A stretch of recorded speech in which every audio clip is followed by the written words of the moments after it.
He was born in Afghanistan and died in Afghanistan, but he was the first independent ruler of Turkey. তুরস্কের প্রথম স্বাধীন রাষ্ট্র শাসক ছিলেন। জন্ম হয়েছে আফগানিস্তানে, মৃত্যু হয়েছে আফগানিস্তান। ওনার আমলে ছোট্ট একটা মাদ্রাসার ছাত্র, যে ছেলেটা রাতে চেরাগের ভিতরে তেল দিয়ে চেরাগ জ্বালিয়ে মাদ্রাসার কোরআন হাদিস পড়ে আর পরের দিন গিয়ে উস্তাদদের কাছে পড়া দেয়, কিন্তু ও এত গরিব, ও চেরাগের ভিতরের যে তেল কিনবে এই টাকাটা ওর কাছে নাই।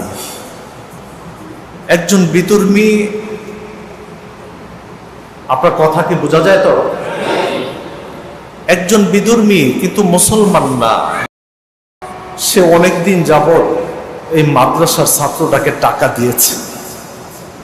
অনেকদিন পরে বলতেছে, বাবারে তুই তো আমার ধর্মের না, তোকে আমি টাকা দিলে আমার কি ফায়দা হবে? সে টাকা দেয়া বন্ধ করে দেয়। ওই দিন মাগরিবের পর থেকে ছেলেটা চোখের পানি ছেড়ে দেয়, আল্লাহ আমি কি কালকে মাদ্রাসায় পড়া দিতে পারবো না? আমার চেরাগের ভিতরে তেল নাই, আমাকে কে টাকা দিবে? অজর ধারায় চোখের পানি ফেলছে। চোখের পানি পড়তে পড়তে একটা সময় সে ঘুমিয়ে যায়। রাত যখন গভীর হয়ে যায়, সে স্বপ্নে আমার রাসূলকে স্বপ্নে দেখে। সুবহানাল্লাহ। রাসূল জিজ্ঞেস করে, তোমার কি হয়েছে, তুমি কাঁদতেছো কেন? বলি, ইয়া রাসূলুল্লাহ, আগামীকালকে আমি মাদ্রাসায় পড়া দিব কিভাবে? আমার তো চেরাকে তেল নেই, আমি আজকে পড়তে পারি না। একজন বিধর্মী আমাকে টাকা দিত আজকে কয়েকদিন, সে বলছে যে আমি তো তার ধর্মের লোক না, সেও টাকা দেয়া বন্ধ করেছে, কোনো মুসলমান আমাকে টাকা দেয়। আল্লাহ রাসূল বলতেছে, তুমি একটা কাজ করো,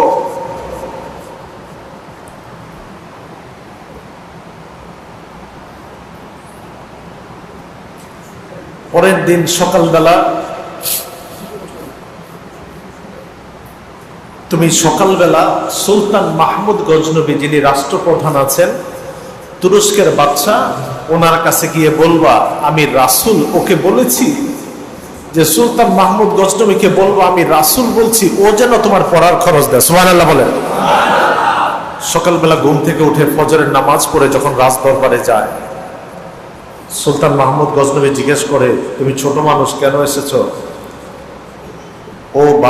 ওই ছোট বাচ্চা বলে, আল্লাহর রাসূল আপনার কাছে আমাকে আসতে বলেছে। তুমি রাসূলকে স্বপ্নে দেখেছো?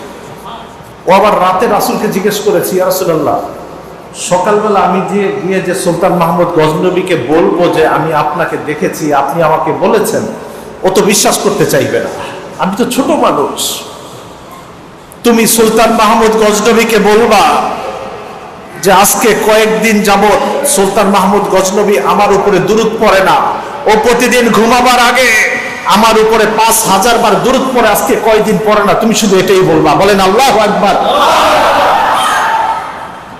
ও যখন গিয়ে সুলতান মাহমুদ গজনবীকে বলল যে রাসূল বলেছে আপনি আমার পড়ার খরচ জানান, তুমি রাসূলকে স্বপ্নে দেখেছো? হ্যাঁ। তার প্রমাণ আছে? হ্যাঁ, প্রমাণ হচ্ছে রাসূল সাল্লাল্লাহু আলাইহি ওয়াসাল্লাম বলেছেন আপনি প্রতিদিন রাসূলের উপরে দুরূদ পড়েন 5000 বার। কথা বলেন সত্য কিনা? বলে হ্যাঁ সত্য। তো রাসূল সাল্লাল্লাহু আলাইহি ওয়াসাল্লাম বলেছেন আপনি কয়েকদিন যাবত এই দুরূদ পড়তেছেন না, এটা সত্য কিনা বলেন? বলো হ্যাঁ এটাও সত্য। তুমি রাসূলকেই স্বপ্নে দেখেছো।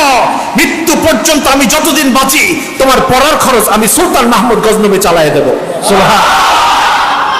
তাহলে দুরূদ শরীফের ফজিলত আছে না নাই?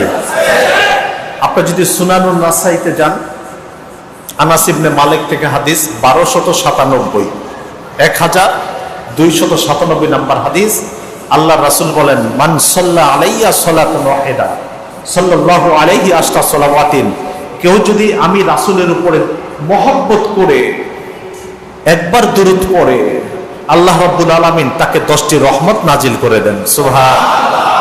অহুত্তাত আনহু আশরু খাতিয়াতিন, 10টি গুনাহ ডিলিট হয়ে যায়। অরুফিয়াত আনহু আশরু দারাজাতিন, আল্লাহ পাক তাকে 10টি মর্যাদা দান করেন। চিৎকার দিয়ে বলেন সুবহানাল্লাহ।